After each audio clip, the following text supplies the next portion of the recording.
Here's the key on this. Don't major in minor things. If you take up major time to do minor things, I'm telling you, you'll be behind the curve constantly.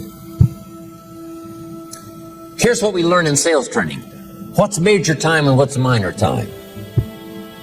Here's minor time, thinking about prospects. Here's minor time, making lists of prospects. Here's minor time, keeping books on prospects. Here's minor time, going to see the prospect. Here's minor time, evaluating the prospect after you've been there. That's all minor time. Here's major time, in the presence of the prospect. That's major time. And if you took a look, if you're in sales and you took a look at a week, you'd say, my gosh, I'm spending 90% of my time on the minor stuff and so little time on the major stuff in the presence of. How many hours in the presence of in my day? How many hours in the presence of during my sales week? Because the time that really counts is in the presence of the prospect. Majors and minors. Here's another key time management essential. Don't mistake movement for achievement. It's easy to get faked out by being busy. Guy comes home at night all exhausted, falls in the chair and says, oh, I've been going. Here's the big question. Doing what? It's not the going. Some people are going, and they're doing figure eights. I mean, their progress is small. So don't mistake movement for achievement. Here's another one in sales we learned. Don't mistake courtesy for consent. If somebody's pleasant and they nod, you say, oh, they're going to buy. No, they're courteous. You can't mistake courtesy for consent.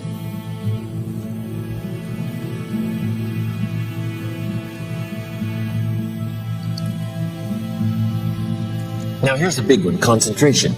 I had to learn this. All those years ago, I'm in the shower trying to compose a letter. Found it turns out to be a strange letter. So here's what I learned to do. Save the work till you get to the office. Save the work till you get to the work. Don't try to get to the office on the way to work. On the way to work, enjoy the way. In the shower, enjoy the shower. Then go to work when you get to work.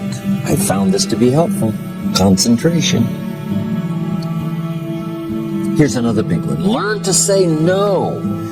I'm telling you, in such a social society we have now, it's so easy to try to be a nice person, saying yes to everything. Find yourself overloaded. Now you got to call and make the, well, gosh, you know, all the time it takes to back out of something that you said yes to too quickly. Here's what might be better. I don't think so, but if that changes, I'll call you. Little things you can use not to overcommit yourself. My friend Ron Reynolds says, don't let your mouth overload your back. It's a good one.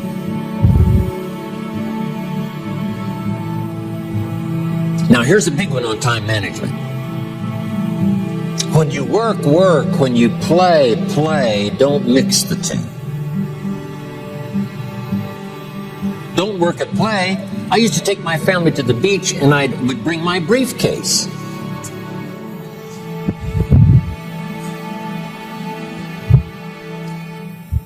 I learned not to do that. Or at the beach, I'm saying I should be at the office. Now my family's upset because I'm at the beach and I'm thinking office. Now when I'm at the office, I'm thinking what? I got to get my family to the beach. So things are not going too well at the office because I'm thinking beach, and things are not going too well at the beach because I'm thinking office. Here's what I learned to do. At the beach, be at the beach. At the office, be at the office. When you work. When you play. Don't mix the two. Don't work at play. Now here's one of the most important ones. Don't play at work. Work is too serious.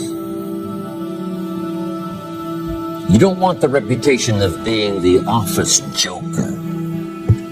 It's not a good one. Yes, there's time for some pleasant stories. Yes, there's time for a little humor. Yes, best if it's a happy office, of course.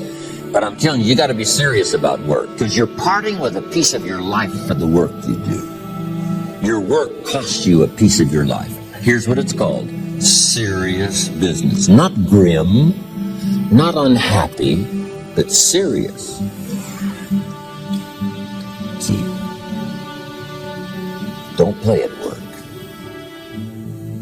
The old expression, I don't think we use it anymore, horse around at the office. Play around, play jokes, play tricks. No place, not at the workplace. At the beach, yes. At the bar, yes. Somewhere else, not work. You've got to treat work with all due conservative passion, because it's leading you to your future. Here's another key phrase: all work is good. You may not like your job, but if it's the stepping stones to get you to where you want to go, you got to appreciate your job. You don't have to have a passion for your job. Here's the ultimate passion: a passion for incredible success in every department of my life. That's the passion. But don't look down on some menial job you have to do to finally get you to where you want to go. No job is menial. No job is every job is noble. Training life for pay, making a contribution to society. Next, analyze how you are. And if you have some weaknesses, if you doesn't seem like you can change, here's the key: get it covered. I used to keep promising myself I'd keep the books, keep the books, keep the books. Finally, I gave that up. And back then, it only took me an extra $50, $60 a month for some accountant to keep the books. I said, no, I'm going to save the $50. You can't believe what I started losing in productivity because I tried to save the $50.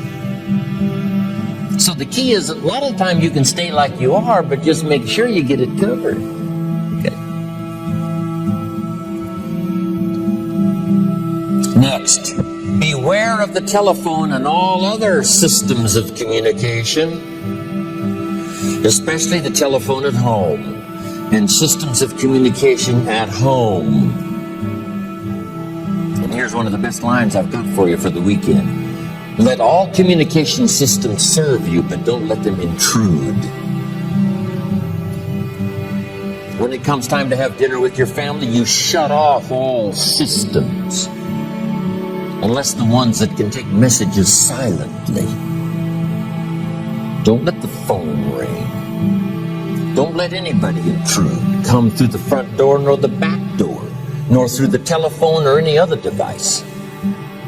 So you can't reach John and his family when he's having dinner. The President of the United States couldn't get through. If you develop that kind of a reputation, father, mother, when we have dinner, when we're visiting and have this time with our family, nothing intrudes. So don't let these clever little devices keep intruding. You've got to have a place that's sacrosanct, it's valuable. You don't let anything in for that period of time. Okay. Isn't that good advice? Excellent advice. Here's the next one. Read all the books. You know, I've only got a few notes here on time management, but if you've got some particular challenges, you run a big organization, a big corporation, you've got some challenges, there's plenty of books. Now, here's what's next. Just be more alert to the things that might be stealing your time. Here's why. Time is like capital. You can't let someone steal your seed corn. You can't let someone steal your capital.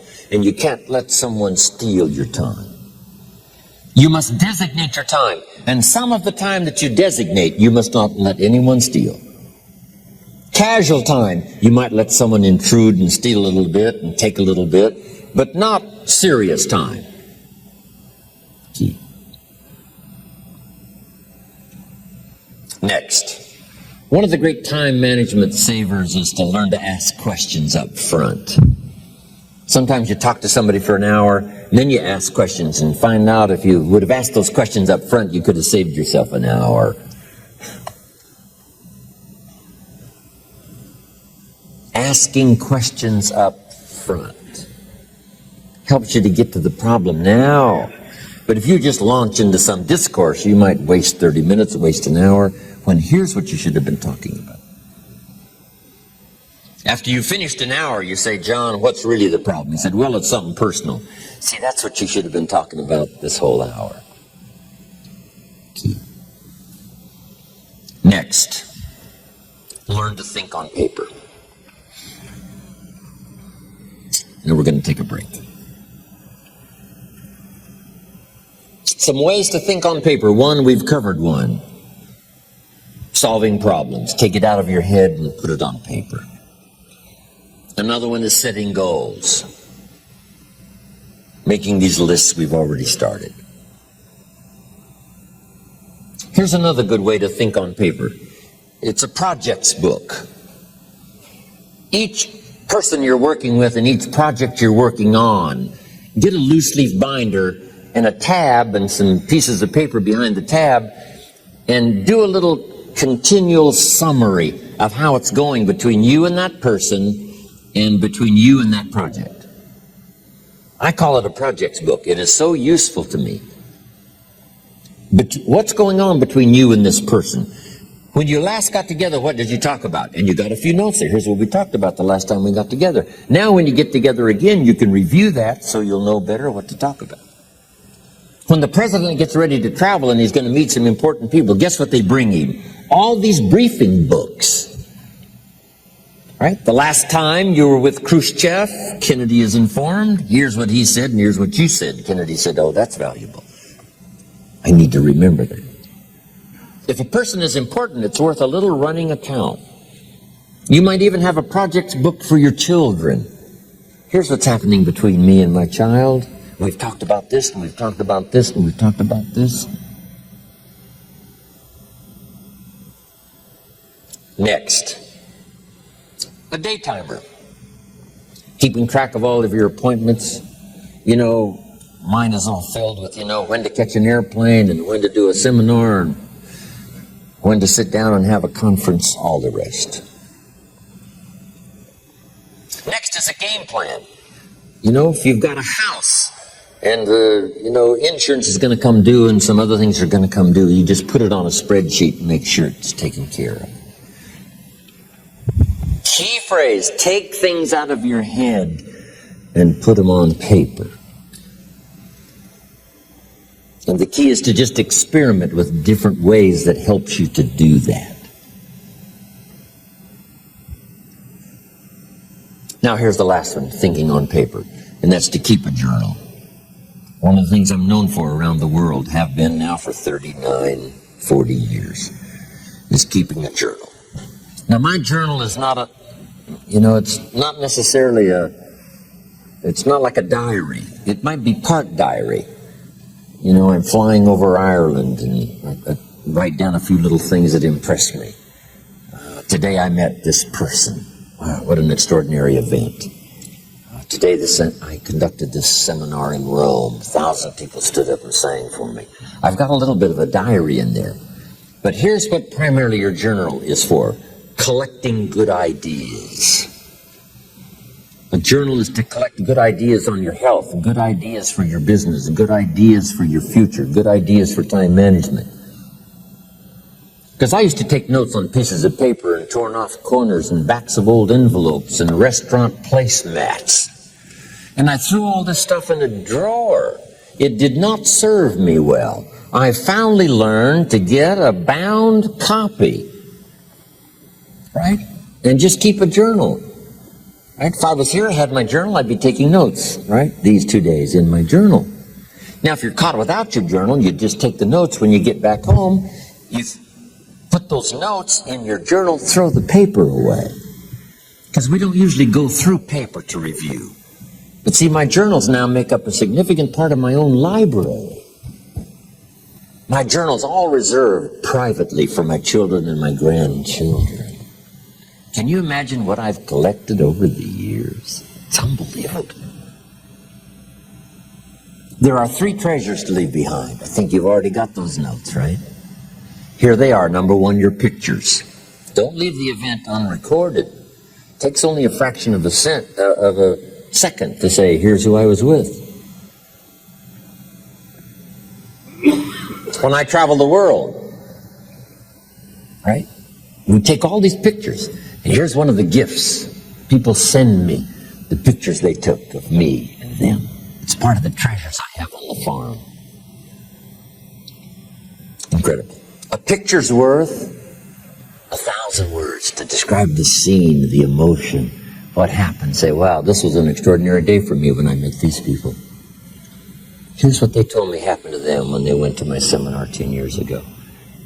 Wow, the drama comes back if you've taken the pictures. It's one of the treasures to leave behind when you go. Remember the old photographs that we have now of, 100 years ago, 70, 80 years ago, just a few photographs? What would it be like if you had thousands of photographs of the past? Of your history, your mother, your father, right? Grandparents.